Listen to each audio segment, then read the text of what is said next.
There's tons of takeaways with that one, man. It's about finding energy and strength when you have none. Like a lot of times in life, like that situation right there, man, it's the worst time of your life. There's energy all around us, but we think that we have to have it. It has to come externally a lot of times. We gotta have like a TV in front of us, watch somebody, listen to a podcast, listen to a great music. A lot of times in life, it's fucking quiet. And those are the times when you want to run and hide. You gotta be able to find energy.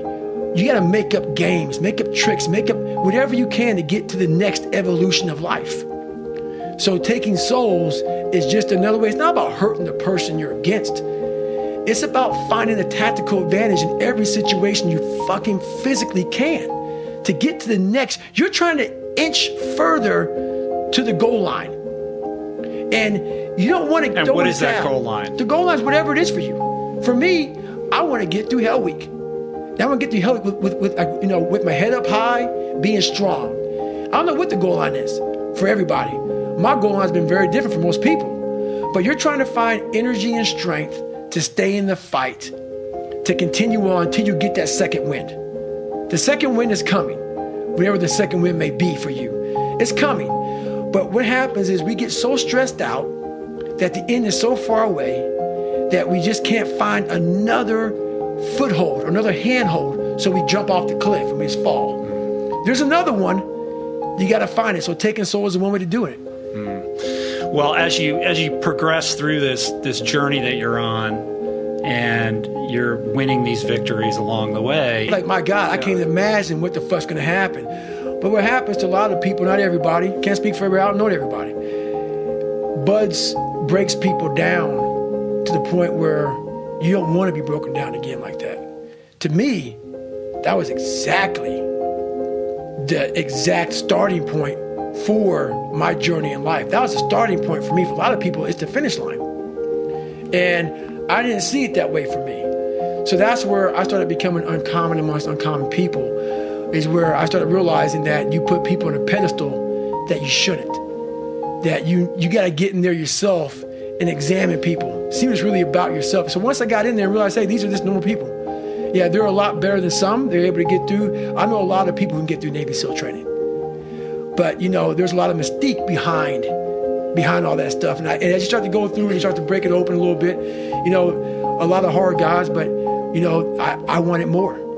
I wanted more. And this is your strength. In certain respects, it's a superpower that you have, but it's also your Achilles heel. Big time.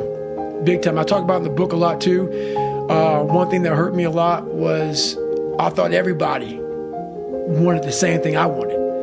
Not everybody wants the same thing you fucking want. Everybody wants to get up at 4 o'clock in the morning and beat themselves and find more about themselves and shit like that. And I thought the SEALs did. Most people don't. Yeah. And I thought the SEALs did. I thought that's what, because every book you read, that's what everybody does. So I was hook, line, and sinker. So that mentality that I had, it kind of put a bad taste in my mouth, once I realized that not everybody was like this in the community. And I was like, you know what, man? So then I started having chips on my shoulder. I had my own little thing I was doing with a couple guys, working out on my own, doing my own little thing. And when you start doing that stuff and you start to drive yourself away from people, and I was already different as it was, even if I didn't do that, I already came in being very different. Like I tell people, I was a part of the Navy SEAL teams. I wasn't part of the Brotherhood. Right. And you're not going out and partying. I'm not going out. No, that's not me. That's never been me, though. Like, if I was in a college, if I was in I couldn't be part of a fraternity, man. I would never join a fraternity, ever. I'm like, hey, fuck you all, man. I got my own shit going on over here, man. Go fuck yourself. That's me. I don't like fraternities. So just me, when you join the SEAL teams, you're joining a big fraternity. So I was already asked out. So then when you're asked out, not wanting to hang out, I wasn't a dick. I do my own shit. That's me. So I grew up wanting friends at a young age. And once you get self-esteem and shit, you know who you are. I was comfortable. You're not liking me, but I'm not hanging out. And then you take it to another step further with this being hard mentality of, if you guys aren't doing what I'm doing, you guys aren't shit. So I did a lot of things that pushed people the wrong way, that rubbed people the wrong way. And in that, being in the fraternity, it's like a big soap opera. It's like the fucking guiding light. And, you know, people start not liking you for certain reasons. People don't know who the fuck you are. Rumor mills start happening. Then I have 2 heart surgeries. People think I don't want to fucking deploy overseas. Or Goggins don't want to fight. He just wants to run. But I'm not going to say I had 2 heart surgeries. I couldn't even go fight. So just a lot of things happened. And within that, it's life.